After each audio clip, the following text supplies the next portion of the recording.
Meus queridos, seja bem-vindo à nossa liturgia diária, nessa nossa 13ª semana do tempo comum. Assim chegamos nessa terça-feira, nessa beleza desse nosso dia que se completa, que é nesse dia 30, né, meus queridos? Olha só, o junho já está acabando. Amanhã já começa o 1º de julho, mais um dia, mais uma alegria que nós só temos que agradecer. Agradecer ao nosso Pai, agradecermos porque nós estamos vivos. Meus queridos, é preciso então que nós tenhamos paciência, é preciso que nós sabemos esperar para que nós podemos conseguir com o nosso ansioso objetivo do nosso dia. Assim, meus amados, se você tiver a oportunidade de abaixar a sua cabeça e colocar então os seus olhos, a tua mente, os teus ouvidos no coração do nosso Senhor Jesus Cristo, para que Deus, em vossa infinita misericórdia, possa nos abençoar, possa nos cariciar, possa nos dar os verdadeiros conselhos para que nosso dia seja sempre abençoado. Pai amado, o Senhor que é o Pai da paciência, o Senhor que é o Pai da misericórdia, o Senhor que sabe tudo, o Senhor que sabe, inclusive o Senhor sabe esperar o momento certo, mas o sempre estar colocando em nossos corações para que possamos sempre poder te amar, poder estar contigo no nosso dia, para podermos sempre levantarmos a nossa cabeça e olharmos para frente, que ali se encontra o Senhor de braço estendido para nos orientar. Assim, o Pai amado, colocamos nesse nosso dia, pois tudo depende de cada um de nós, tudo depende da nossa disciplina, tudo depende de como nós estamos no nosso dia. Tudo depende de que nós iremos fazer. Tudo depende se nós estamos bem ou se nós estamos mal. Mas com o Senhor, Pai amado, nada disso vale a pena. Nada disso se importa. Com o Senhor, nós sabemos que nosso dia é um dia santo. Com o Senhor, nós sabemos que o nosso dia é um dia de batalhas. Com o Senhor nós saberemos e nós sabemos que a Ti, somente a Ti, pertence tudo o que iremos fazer. Pois nós consagramos neste momento o nosso pensar, o nosso olhar, os nossos ouvidos, a nossa boca. Assim nos consagramos totalmente ao Senhor, para que o Senhor, Pai amado, utilize de nós nesse novo dia, para que possamos então fazer a Tua vontade sobre os nossos filhos, sobre os nossos esposos, sobre nossas esposas, dentro do nosso trabalho, dentro de onde que estivermos indo, dentro do carro, dentro do metrô, dentro do ônibus, qualquer meio de transporte, que nós sejamos esse canal vivo para que o Senhor possa tocar o nosso irmão. E assim o nosso irmão estar alegre da mesma forma que nós estamos alegres, pois com o Senhor é alegria infinita. A Ti toda honra e toda glória, hoje e sempre. Amém. A Ti, Pai amado, mais uma vez, louvores e glórias a Ti. Amém. Primeira leitura. Leitura da profecia de Amós. Ouvi, filhos de Israel, a palavra que disse o Senhor para vós e para todas as tribos que eu retirei do Egito. Dentre todas as nações da terra, somente a vós reconheci. Por isso usarei o castigo por todas as vossas iniquidades. Se duas pessoas caminham juntas, não é porque estão de acordo? Se o leão ruge na selva, não é porque encontrou a presa? Se no covil rosna o filho do leão, não é porque agarrou sua parte? Acaso sem armadilha Se prende uma ave no chão? Acaso dispara a armadilha antes de capturar a presa? Se ressoa na cidade o toque da trombeta, não fica a população apavorada? Se acontece uma desgraça na cidade, não foi o Senhor que fez? Pois nada fará o Senhor Deus que não revele o plano a seus servos, os profetas. Ruge o leão, quem não terá medo? Falou o Senhor Deus. Quem não será seu profeta? Eu arrasei-vos, como arrasei Sodoma e Gomorra, e ficastes com uma tição, retirado da fogueira, e contudo não voltastes para mim, diz o Senhor. Por isso, assim te tratarei, Israel, e porque sabes como te vou tratar, prepara-te, Israel, para ajustar contas com o teu Deus. Palavra do Senhor. Graças a Deus. Salmo responsorial, Salmo 5. Na vossa justiça, guiai-me, Senhor. Na vossa justiça, guiai-me, Senhor. Não sois um Deus a quem agrade a iniquidade.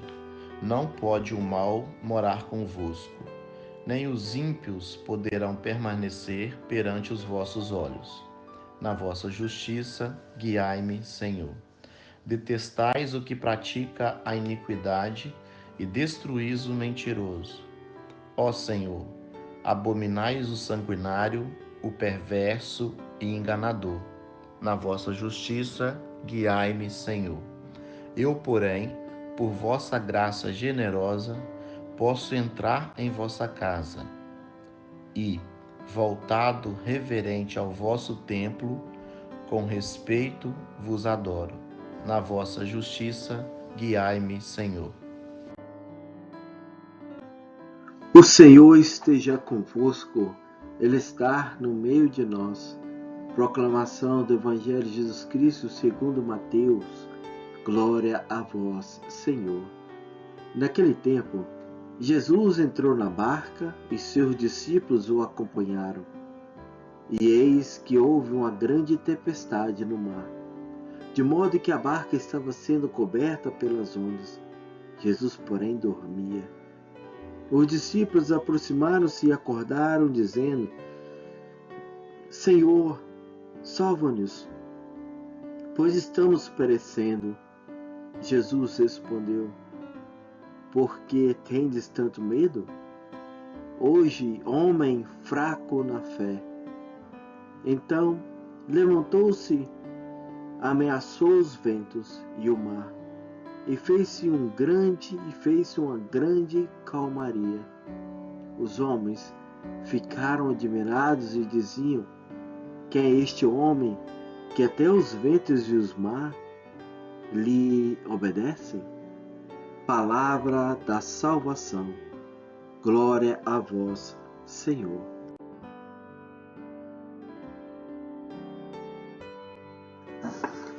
Amados irmãos, queridos amigos, Tu és filho de Deus vivo, vós que foram resgatados pelo pecado original para ir ao encontro com a verdadeira luz que é Jesus Cristo, o nosso Senhor, que é o nosso Pai, deseja nos aconselhar, não como um Pai severo, mas um Pai desejoso para que seus filhos retornem para casa, retornem ao caminho da santidade como nosso Pai é santo. Meus filhos em Deus, meus queridos irmãos, Deus não gosta que nós, seus filhos, pratiquem a iniquidade, ficando falando mentiras. O Senhor abomina os sanguinários e é perverso ao perverso e ao enganador.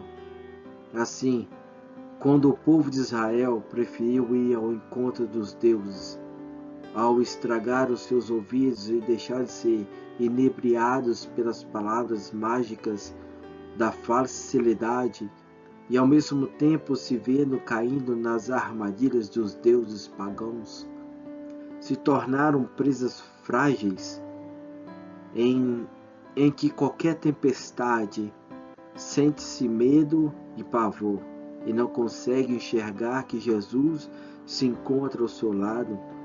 E dessa forma, o Evangelho nos diz que Ele é o verdadeiro Filho de Deus, cujo poder se estende sobre todas as coisas. Somente aquele por meio do qual todo o universo foi criado é capaz de submeter aos seus poderes a lei da natureza. Jesus pode acalmar a tempestade simplesmente porque Ele é Deus. Jesus acalmou a tempestade quando seguia com os discípulos num barco com o objetivo de atravessar o mar da Galileia. Antes, Jesus havia passado os dias ensinando as multidões que o seguiam, curando muitos doentes, libertando-os dos demônios do outro lado do ocidente do mar. Enquanto Jesus então lhe dormia, os seus discípulos conduziam a embarcação que rumava para o outro lado do mar da Galileia. Como muitos dos discípulos eram pescadores de profissão, eles estavam completamente habituados àquelas águas. Queridos amados, queridos irmãos, colocamos nós nos lugares dos discípulos e assim vejamos a nossa vida com as nossas profissões, o nosso habitar normal, em que somos completamente aptos a fazer o nosso trabalho, mesmo com os olhos fechados, sem precisar da ajuda de ninguém. Aí colocamos então Jesus de lado. Isso quer dizer que Jesus não foi dormir, Jesus simplesmente atendeu o nosso pedido, que não precisamos dele. Então Jesus ficou tranquilamente na polpa da pequena embarcação. O discípulo, ou podemos dizer nós, lutamos com o nosso remos, o nosso leme na tentativa de fugir das tempestades, mas o esforço, nossos esforços que praticamos eram praticamente praticamente inútil, e o perigo do naufrágio é real. E as ondas eram tão grandes, as tempestades eram tão grandes que cobriam o barco, as ondas eram enormes, causavam inundações, causavam danos a bordo, e só chamando Jesus quando estamos, só chamamos Jesus quando estamos realmente desesperados. E aí temos a cara de pau para perguntar a Jesus, simplesmente falando: mestre, não se importa que pereçamos? Queridos, quando chamamos Jesus, na mesma hora, Jesus se levanta, repreende o vento e ordena que o mar se acalme. Então Jesus, ele se levanta, ele repreende tudo que é contra nós. Então imediatamente o vento se cessa, a tempestade se acalma, a água fica absolutamente tranquila. Então, após acalmar a tempestade, Jesus faz essa pergunta: por que vocês estão com medo? Onde estará a fé de vocês? Onde está a nossa fé? Ficamos muitas vezes perplexos, atormentados, aterrorizados e maravilhados também com a soberania do nosso Senhor Jesus Cristo e a facilidade em que o vento e o mar se lhes obedecem, a facilidade com que o vento e o mar e as tempestades que se encontram em nosso coração, nossa vida, se obedecem a Deus. Amados, Jesus nos mostra que a nossa humanidade, que a nossa humanidade podemos ficar cansado como os afazeres do dia a dia, mas temos que ficar atento quando a fadiga vem nos abater, de tal forma que nem mesmo fomos capazes de acordar de um sono profundo causado pelo pecado. Jesus, por outro lado, nos revela que somos imagem e semelhança de Deus.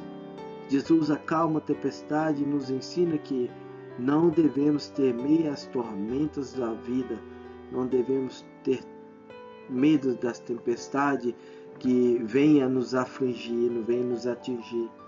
Jesus não nos repreende pelo sentimento de medo, mas por não termos demonstrado uma fé madura, pois a falta de fé é que nos conduz ao medo.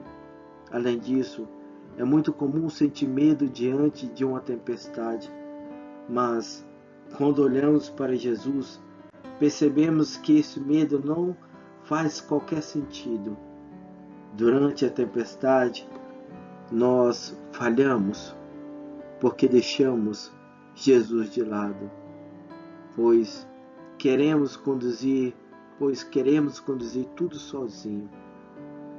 O mar estava revolto e o vento soprava forte, mas aquele que estendeu o firmamento e criou o mar e os seus limites estava humildemente esperando o nosso chamado na polpa pequena da embarcação que era sacudida pelas águas. Amados, abrimos nossos olhos, abrimos o nosso coração e deixamos Jesus acalmar a tempestade de nossa vida. Que Deus vos abençoe. Em nome do Pai, do Filho e do Espírito Santo. Amém.